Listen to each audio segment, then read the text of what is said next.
Welcome student on speedy math. आज हम class 10th mathematics new book NCERT के chapter 3 की एक्सरसाइज 3.1 का क्वेश्चन नंबर 7 करने वाले हैं और ये एक्सरसाइज का लास्ट क्वेश्चन है स्टूडेंट्स।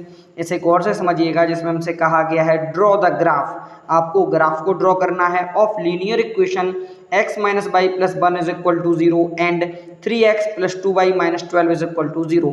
स्टूडेंट, आपको जो linear equation x minus y plus 1 is equal to 0 और 3x plus 2y minus 12 is equal to 0 का ग्राफ ड्रॉ करना होगा।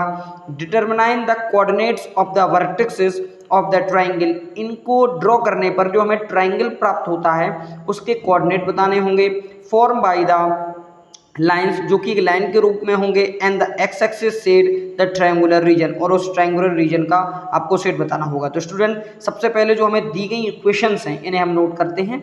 x minus y plus 1 is equal to 0 और सेकंड है 3x plus 2y minus 12 is equal to 0। ये हमारी first equation को show करती है, ये सेकंड को। तो स्टूडेंट, सबसे पहले हम ग्राफ बनाने के लिए कोऑर्डिनेट रखते हैं। तो सबसे पहले हमने 0 लिया है। अब आप x की प्लेस पर 0 लीजिएगा। यहाँ मैं आपको सॉल्यूशन करके बता दे रहा हूँ, आप गौर से देखिएगा।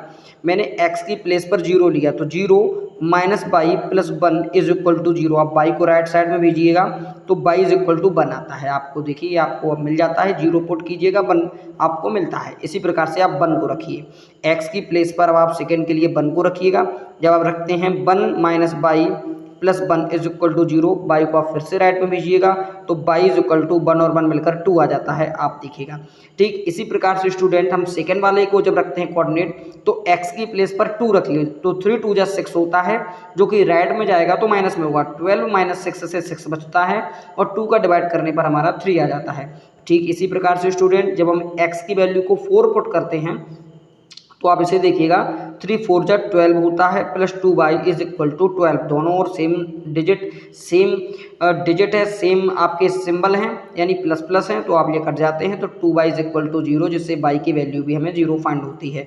तो आपके जो कोऑर्डिनेट हैं 0 1 और 1 2, इधर से सेकंड वाले के 2 3 और 4 0 हैं। अब आप इन्हें ग्राफ पर चलते हैं, ग्राफ पर आपको दिखाते हैं। स्टूडेंट, आप देखिएगा, जो आपका पहले वाला है 0 1, यानी x एक्सिस पर 0 और y एक्सिस पर 1, तो आपका जो ये वाला पॉइंट है यहाँ पर 0 1 इस पॉइंट पर आपका बनता है।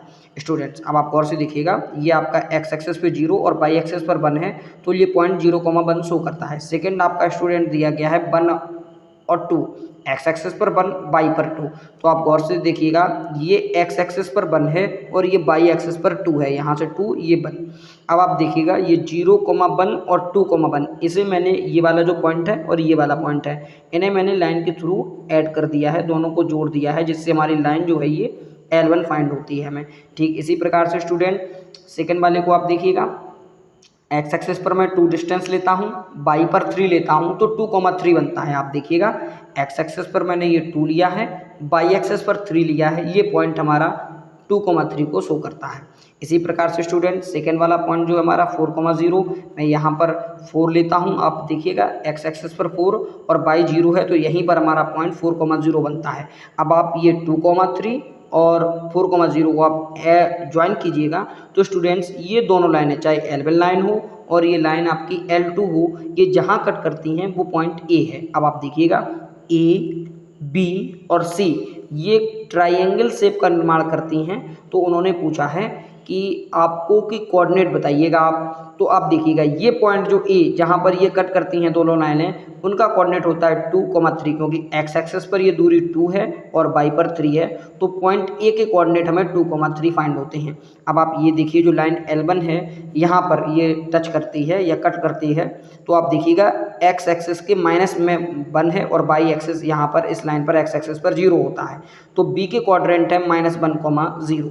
अब आप C पर देखिएगा, ये x एक्सिस को 4 पर कट करती है और यहाँ पर y की वैल्यू 0 होती है, तो इसका कोऑर्डिनेट होगा 4 0। तो इस हिसाब से स्टूडेंट हमारे जो आंसर हैं, अब आप उसे समझिएगा, जो हमारे आंसर हैं वो समझिएगा। अब आप यहाँ पर देखिए, जो मैं आंसर यहाँ लिख दे रहा हूँ, जो A है हमारा पॉइंट, A बराबर 2 3, क्योंकि ये 2 3 को कट करते हैं। B पॉइंट जो स्टूडेंट है हमारा वो है -1 0, और जो C पॉइंट है वो है हमारा 4 0। आपको कोई भी प्रॉब्लम हो, आप दोबारा इस वीडियो को देखिएगा, बेहद ही सिंपल तरीके से मैंने समझाया है। आपको कोई भी प्रॉब्लम हो तो आप कमेंट बॉक्स के जरिए से फिर भी पूछ सकते हैं। तो स्टूडेंट आपने पूरा वीडियो देखा, इसके लिए आपका बहुत बहुत धन्यवाद। Thank you.